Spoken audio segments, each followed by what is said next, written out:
नमस्कार दोस्तों, आप देख रहे हैं लिस्टन रवि स्टोरी, सच्ची घटनाओं पर आधारित कहानी। दोस्तों, मैं रवि आज की जो सच्ची घटना आपको बताने जा रहा हूं, इस सच्ची घटना की शुरुआत होती है साउथ की हीरोइन प्रत्यूषा की। दोस्तों, आज की जो कहानी आपको बताने जा रहा हूं, ये सारी कहानी साउथ की जो हीरोइन होती है प्रत्यूषा की है। दोस्तों, मिडिल क्लास में जन्मी एक लड़की की माँ जो होती है वो एक सरकारी टीचर होती है। अब लड़की की जो माँ सरकारी टीचर होती है, उसका एक भाई होता है, उस भाई का नाम होता है प्रवीण चंद्रा। दोस्तों, अगर लड़की की हम बात करें तो लड़की की जो पिता होते हैं, जब लड़की छोटी सी होती है तो उसके जो पिता होते हैं उनका मृत्यु हो जाता है। अब जैसे उनका मृत्यु हो जाता है तो लड़की की जो माँ होती है उस लड़की को पालती है, पोसती है। अब लड़की क्या होती है, धीरे धीरे वह बड़ी हो रही होती है। अब लड़की जैसे जैसे बड़ी हो रही थी उसे शिक्षा की ज़रूरत होती है। अब जैसी लड़की बड़ी हो जाती है तो उसका एडमिशन जो होता है संतोष बाल विद्या निकेतन भोगगिरी हैदराबाद में कराया जाता है। अब लड़की की जैसी एडमिशन संतोष बाल विद्या हैदराबाद में कराया जाता है, इसके बाद जो लड़की होती है उसका हैदराबाद आप होटल मैनेजमेंट में आप ग्रेजुएशन की डिग्री हासिल करती है। अब जैसी होटल मैनेजमेंट में ग्रेजुएशन की डिग्री हासिल करती है तो हासिल करने के बाद वह क्या करती है, वह एक ग्रेजुएशन की डिग्री हासिल कर लेती है। अगर लड़की की बात करें तो लड़की के पिता नहीं होते हैं, लेकिन वह क्या करती है, पढ़ाई लिखाई में कोई कमी नहीं छोड़ती है। इसके बाद जो लड़की होती है अपनी माँ के दर्द को समझती है, अपनी माँ की मजबूरी को समझती है। इसके बाद वह क्या करती है, पढ़ाई को वह क्या करती है, छोड़ देती है। पढ़ाई छोड़ देने के बाद वह क्या करती है, घर पर बैठी रहती है। बैठते-बैठते वह क्या करती है, कुछ एक्टिंग करती है। उस एक्टिंग को वह क्या करती है, वीडियो बनाती है। वीडियो बनाने के बाद वह सोशल मीडिया पर वह क्या करती है, पोस्ट कर देती है। वह सोशल मीडिया पर जैसी वीडियो पोस्ट करती है, इसके वीडियो को कुछ रिश्तेदार, कुछ इसके भाई और कुछ अनजान लोग क्या करते हैं, इसके वीडियो को वह सोशल मीडिया पर अलग-अलग प्लेटफ़ॉर्म पर लगाते हैं। देखते-देखते यह वीडियो यूट्यूब पर अपलोड हो जाता है और न जाने कहाँ-कहाँ यह वीडियो जा रहा होता है। और दोस्तों, अगर हम बात करें साउथ फिल्म इंडस्ट्री के निर्देशक होते हैं नरेंद्र तोमर, वह क्या करते हैं, जैसे इस वीडियो को वह देखते हैं तो वह भी अपने निजी सोशल अकाउंट पर वह क्या करते हैं, इस वीडियो को वह पोस्ट कर देते हैं। अब जैसे सोशल मीडिया पर इस वीडियो को पोस्ट कर देते हैं, पोस्ट करने के बाद जो लड़की के चाहने वाले होते हैं बहुत तेज़ी के साथ वह क्या करते हैं, आगे बढ़ने लगते हैं। अब जैसे वह क्या करते हैं, आगे बढ़ते हैं तो बढ़ने के साथ-साथ जो लड़की होती है, लड़की के चाहने वाले वह आगे बढ़ जाते हैं।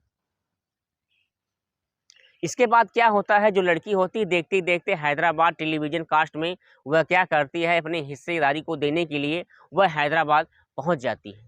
अब जैसे वह हैदराबाद पहुँचती है, पहुँचने के बाद वह क्या करती है, उस फ़िल्म इंडस्ट्री में वह क्या करते हैं, काम करने का उसे मौका मिल जाता है। लेकिन अगर हम बात करें प्रत्यूषा 18 साल की उम्र में फ़िल्म जगत में पहली बार यह कदम रखा था। अब जैसे फ़िल्म जगत में पहली बार कदम रखा था तो सबसे पहली फ़िल्म इनकी थी राइडू। और राइडी को जो अभिनेता थे, जो अभिनय कर रहे होते हैं, उनका नाम था चंद्रबाबू नायडू। लेकिन चंद्रबाबू जो नायडू होते हैं, इनकी जो फ़िल्म थी वह लगातार फ्लॉप हो रही थी। लेकिन जैसे प्रत्यूषा आती हैं तो आने के बाद इनका जो फ़िल्म था बहुत तेज़ी के साथ ये आगे बढ़ रहा होता है। अब जैसे इनकी फ़िल्म जो आगे बढ़ रही होती है, प्रत्यूषा जैसे ही आ जाती हैं तो आने के बाद यह क्या करती हैं, 1998 से 2002 के बीच लगातार यह 10 फ़िल्म देती हैं। और लगातार 10 फ़िल्म देने के बाद यह क्या हो जाती हैं, एक साउथ फ़िल्म इंडस्ट्री की सुपर डुपर हीरोइन बन जाती हैं। अब जैसे हीरोइन बन जाती हैं तो इन्होंने लगातार 4 साल मेहनत करने के बाद एक ऐसे अच्छे मुकाम हासिल कर लिया था कि इनके सामने कोई भी हीरोइन जो होती है वह टिक नहीं पाती है। दोस्तों, इसके बाद अपनी फ़िल्म इंडस्ट्री में करियर बनाने के बाद वह क्या करती हैं, कुछ अलग परेशानियाँ आ जाती हैं। प्रत्यूषा की बात करें, इन्हें एक अलग से परेशानी आ जाती है। वो परेशानी थी, इनका जो बॉयफ्रेंड था जिसका नाम सिद्धार्थ रेड्डी था, उससे यह बहुत ज़्यादा प्रेम करती थी। लेकिन इनका जो प्रेम था बहुत तेज़ी के साथ आगे बढ़ रहा होता है, लेकिन जो सिद्धार्थ रेड्डी था वह अपने करियर बनाने पर ध्यान दे रहा था। प्रत्यूषा का जो करियर था वह फ़िल्म इंडस्ट्री में बन गया था। यह पढ़ाई कर रहे होते हैं, भी इनका करियर बना नहीं होता है। जो प्रत्यूषा होती हैं वह चाहती थी कि मैं इनके घर का बहू बन जाऊँ, लेकिन ऐसा होना असंभव था। इसके बाद जैसे सिद्धार्थ अपने इस प्रत्यूषा के बारे में अपने माता-पिता को बताते हैं, जो माता-पिता होते हैं प्रत्यूषा को अपने घर की बहू बनने से वह साफ इनकार कर देती हैं, वह मना कर देती हैं। इसके बाद इन दोनों की जो नज़दीकियाँ होती हैं, जो दूरियाँ थी वह घटने बढ़ने लगती हैं। इसके बाद जो प्रत्यूषा होती है ब्यूटी पार्लर की दुकान पर, वह क्या करते हैं, कुछ सामान को ले रही होती हैं। इसके बाद सिद्धार्थ रेड्डी कार लेकर आते हैं और कार लाने के बाद वह क्या करते हैं, दोनों कार में बैठकर कुछ दूरी आगे बढ़ रहे होते हैं।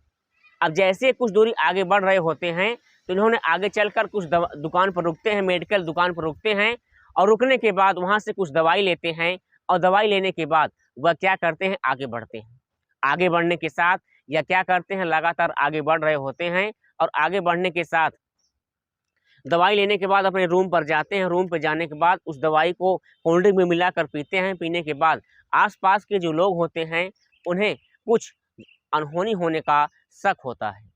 अब जैसे उन्हें अनहोनी होने का शक होता है, वह क्या करते हैं, तत्काल उस घर पर पहुंचते हैं। पहुंचने के बाद देखते हैं दोनों प्रत्युषा के मुंह से झाग निकल रहा होता है। इन दोनों को केयर हॉस्पिटल में भर्ती कराया जाता है। अब जैसे इन दोनों को केयर हॉस्पिटल में भर्ती कराया जाता है, लेकिन तब तक बहुत देर हो चुकी थी। ये दोनों तब तक बहुत देर हो चुकी थी। जो प्रत्युषा थी उनकी मृत्यु हो गया था, लेकिन सिद्धार्थ रेड्डी थे वह बच गए थे। जैसे इनके माता पिता को खबर मिलता है, इनके भाई को खबर मिलता है, तत्काल वह केयर हॉस्पिटल पहुंचते हैं। लेकिन तब तक जो प्रत्युषा थी वह साउथ फिल्म इंडस्ट्री को छोड़कर अलविदा कह दिया था। दोस्तों, ऐसे इमेजिंग इन्फॉर्मेशन वीडियो के लिए हमारे इस चैनल को सब्सक्राइब करना मत भूलिए। मिलते हैं नेक्स्ट वीडियो में।